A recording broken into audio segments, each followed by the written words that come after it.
재판 개입 혐의로 기소된 임성근 서울고법 부장판사에 대해 1심 법원이 직권남용을 무죄로 선고했습니다. 위헌적 행위지만 직권남용은 성립하지 않는다는 판결이어서 논란이 일고 있습니다. 자가격리 중 수칙을 어기고 처제와 식사를 해 코로나19를 전파한 확진자에 대해 방역당국이 감염방지법 위반 처벌 가능성을 시사했습니다. 실제 법적인 처벌이 가능한지 따져봤습니다. 검찰이 사실과 다른 수사 결과를 발표해 명예가 훼손됐다며 국가를 상대로 손해배상을 내 1심에서 일부 승소 판결을 받은 고 노무현 대통령 친형 노건평 씨가 항소심에선 패소했습니다. 민주당만 빼고라는 칼럼을 쓴 임미리 고려대 연구교수에 대한 고발을 민주당이 취하했습니다. 신문 칼럼에 공직선거법 위반 혐의를 적용할 수 있을지 이호영 변호사와 짚어봤습니다.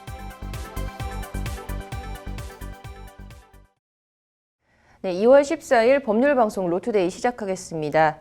재판 개입 혐의로 기소된 임성근 서울고법 부장판사에 대한 1심 선고 공판에서 임 부장판사의 행위가 위헌이지만 직권남용은 아니다라는 판결이 나왔습니다. 로인사이드 선고 현장을 취재한 장한지 기자와 자세한 얘기 나눠보도록 하겠습니다. 장 기자, 우선 임성근 부장판사가 받는 혐의부터 한번 살펴볼까요? 네, 임성근 서울고법 부장판사는 서울중앙지법 형사수석부장판사로 근무하던 2015년에 박근혜 전 대통령에 대한 명예훼손 혐의로 기소된 가토 다스야 전 산케이신문 서울지국장의 재판에 개입한 직권남용 혐의로 기소됐습니다. 임 부장판사가 법원 행정처의 요구에 따라서 담당 사건 재판장인 이동근 부장판사에게 판결 선고 이전에 재판 과정에서 세월호 7시간 행적과 관련한 기사가 허위라는 것을 정리를 해주고 가는 게 좋겠다라고 하는 등 직권을 남용해서 개별 재판에 개입했다는 것이 검찰 공소 내용입니다.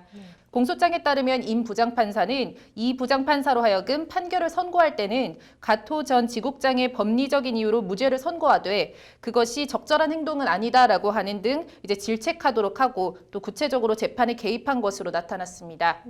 또 민변 소속 변호사들의 불법 집회 관련 사건의 재판장인 최창용 부장판사에게 양형 이유 중 민감한 표현 두세 곳을 지적하면서 톤 다운하라라고 수정하게 한 혐의 등도 받고 있습니다.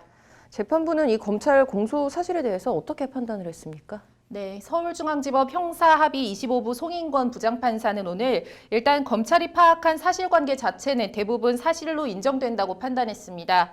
산케이신문 사건에 대해서는 이런 행위는 구체적인 특정 사건의 재판 내용이나 결과를 유도하고 절차 진행에 관여한 것으로 재판에 개입하고 헌법에 규정된 법관 독립을 침해하는 위헌적 행위로 보인다라고 지적했습니다. 민변 사건에 대해서도 양형 이유를 수정하는 건 해당 재판을 특정 방향으로 유도하고 결과를 변경하는 것으로 재판 개입에 해당된다. 위헌적이고 형사소송법을 위반한 위법행위라고 질타했습니다. 재판부는 30분가량 판결문을 낭독했는데 재판 개입이 맞다, 위헌이다라고 하는 등 이제 판결문 낭독이 이어지면서 유죄가 나오겠다 싶었는데요. 후반에 반전이 일어나면서 무죄가 선고됐습니다. 재판 개입을 한 것은 맞고 위헌적이지만 직권남용은 아니다라는 게 재판부의 결론입니다. 네, 재판 개입은 맞지만 직권남용은 아니다라는 판결은 이게 어떻게 나온 겁니까? 네, 판결문을 읽어내려가던 판사도 본인도 속이 타는지 물을 2번 정도 마셨는데요. 피고인의 행위가 형사수석부장판사의 일반적 직무 권한에 속한다고 해석될 여지가 없고 오히려 지위나 개인적 친분관계를 이용해 법관의 독립을 침해한 것이라고 판시하면서 반전이 시작됐습니다.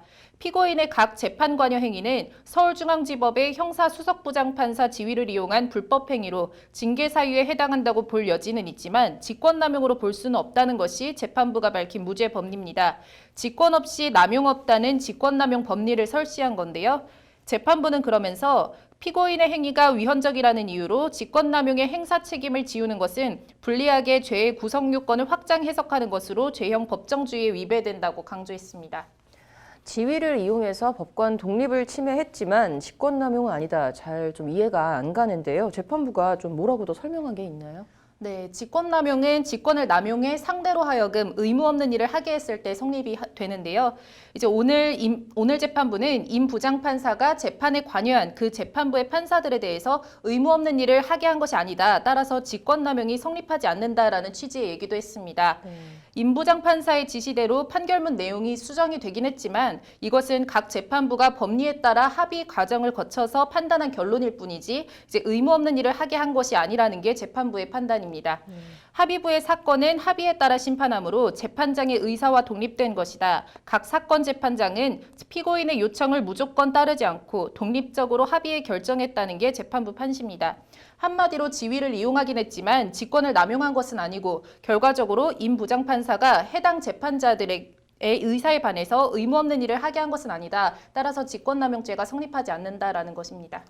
예, 좀 무슨 말인지는 알겠는데 이걸 좀 어떻게 봐야 하는 겁니까? 네, 검찰 관계자는 직권남용죄의 보호법익은 국가기능의 공정성이라면서 이제 어떠한 종류의 재판 개입도 죄가 될 수 없다는 면죄부를 준 기념비적인 판결이라고 오늘 판결을 비꼬았습니다. 법원 고위 관계자가 후배 법관에게 이번 재판은 이렇게 하는 게 어떠냐라고 하고 후배 재판장이 그 지시나 제안을 수용해서 판결을 내려도 법과 양심에 따라 자율적으로 판결했다라고 하면 이제 어떤 재판 개입도 처벌할 수 없다. 이게 말이 되는 판결이냐라는 것이 이 관계자의 성토입니다. 이제 법리를 떠나서 이런 결론을 납득하는 국민이 얼마나 되겠냐. 사법부 차원에서 우려스러운 판결이다라는 비판들이 많습니다.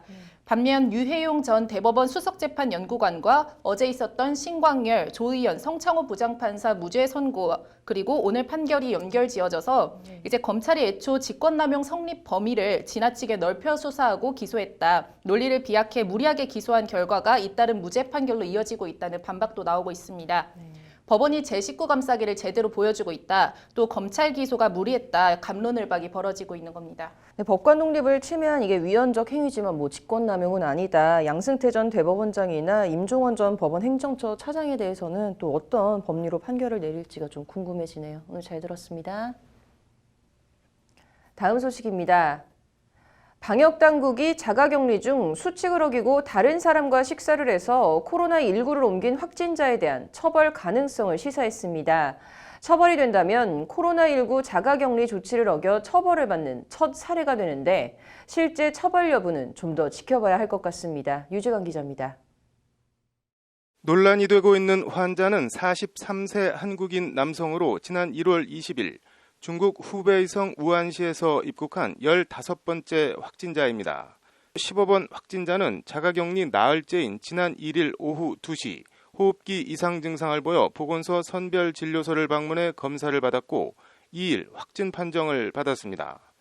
그런데 15번 확진자는 호흡기 이상 증상으로 검사를 받은 당일 1살 아래 처제와 같이 밥을 먹었고 처제는 형부가 확진 판정을 받자 자가격리됐다가 5일 양성 판정을 받았습니다.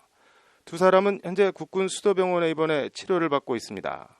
질병관리본부 중앙방역대책본부는 자가격리 대상자에게 독립된 공간에서 혼자 생활하고 식사도 혼자서 하라는 등의 수칙을 안내하고 있습니다.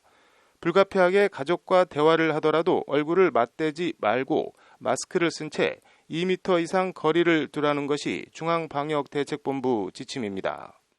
관련해서 중앙방역대책본부 관계자는 오늘 자가격리 수칙을 어기면 처벌 대상이 맞다며 이를 어긴 것이 확실하다면 법에 의해 처벌 대상이 된다고 밝혔습니다.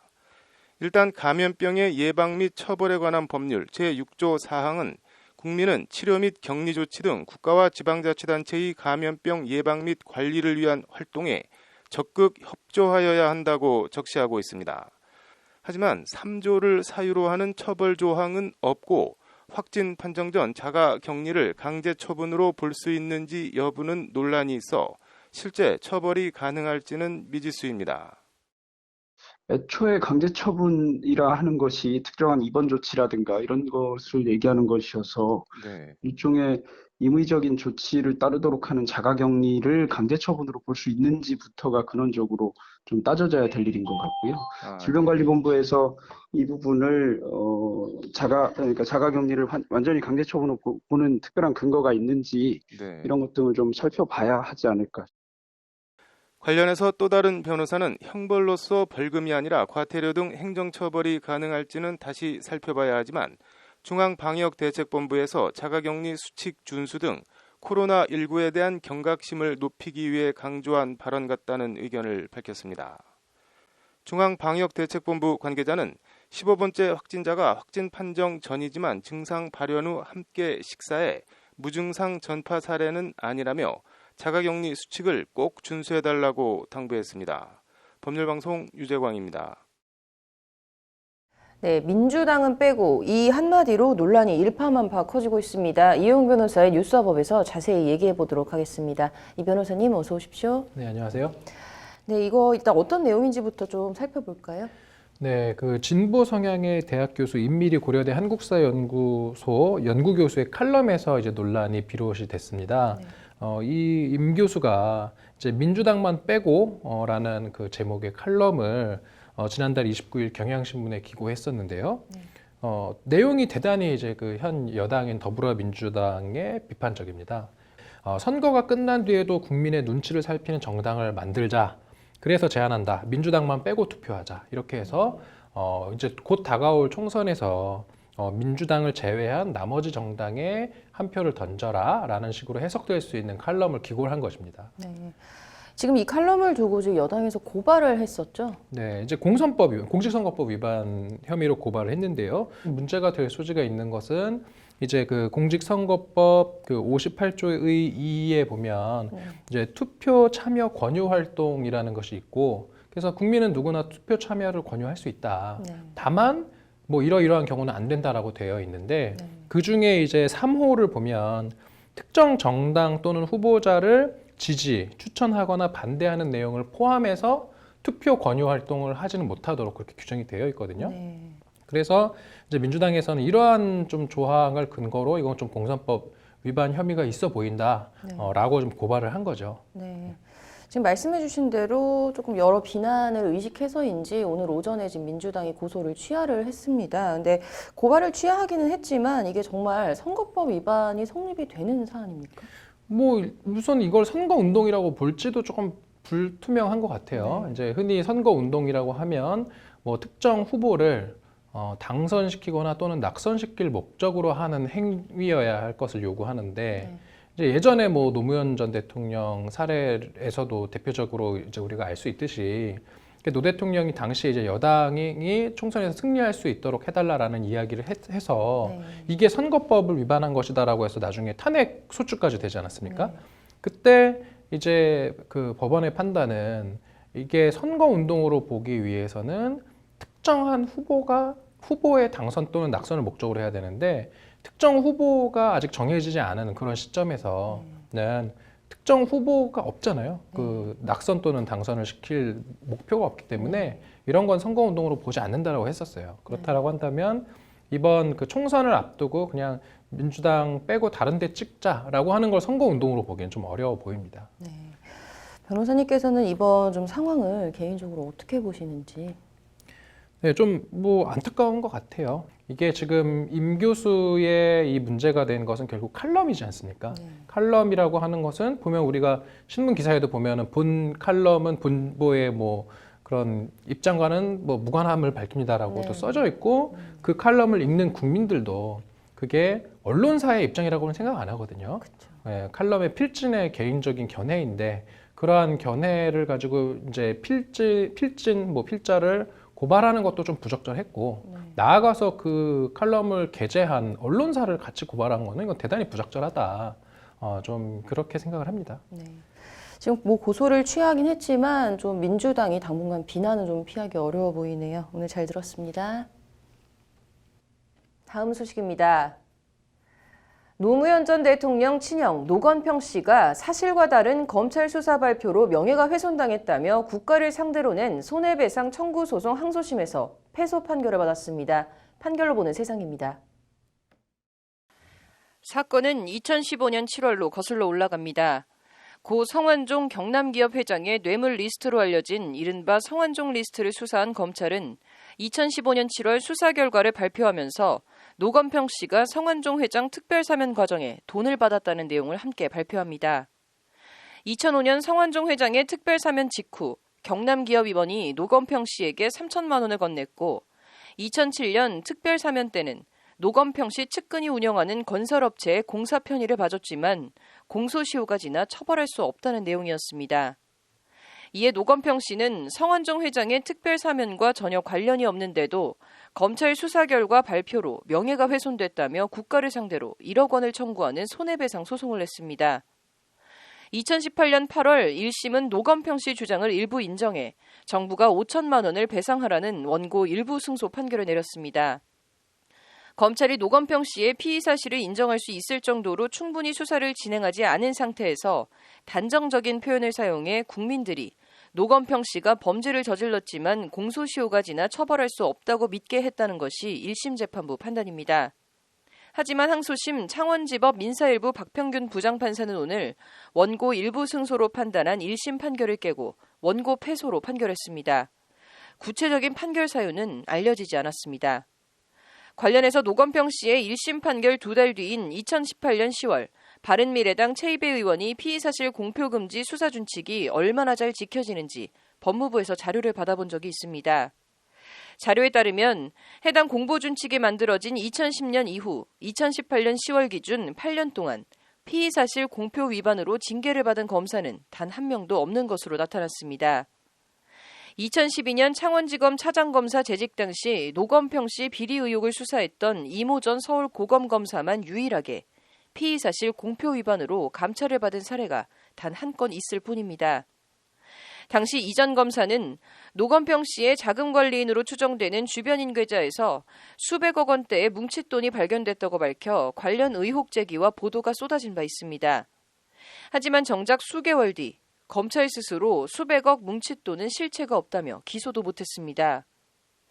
이에 대검 감찰본부가 감찰에 착수하자 이 전 검사는 사표를 냈고 대검은 별도의 징계 없이 사표를 수리하고 의원 면직 처분했습니다.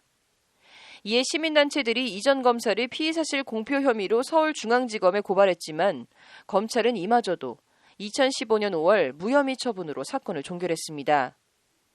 수백억 뭉칫돈이라는 피의사실, 결론적으로 허위사실을 공표했지만 결론적으로 검찰은 아무도 어떤 책임도 지지 않은 겁니다. 피의사실 공표를 통한 피의자 압박과 망신 주기, 이른바 언론 플레이 차단 등 현 정부가 추진하는 검찰개혁은 상당 부분 근거와 이유가 있고 방향도 맞습니다. 검찰개혁이라는 대의와 명분이 다른 엉뚱한 논란들로 바래지 않기를, 그래서 이견이나 논란의 여지가 없는 지지를 받는 검찰개혁을 추진할 수 있기를 바라겠습니다. 판결로 보는 세상이었습니다. 오늘 준비한 소식은 여기까지입니다. 시청해주신 여러분 고맙습니다.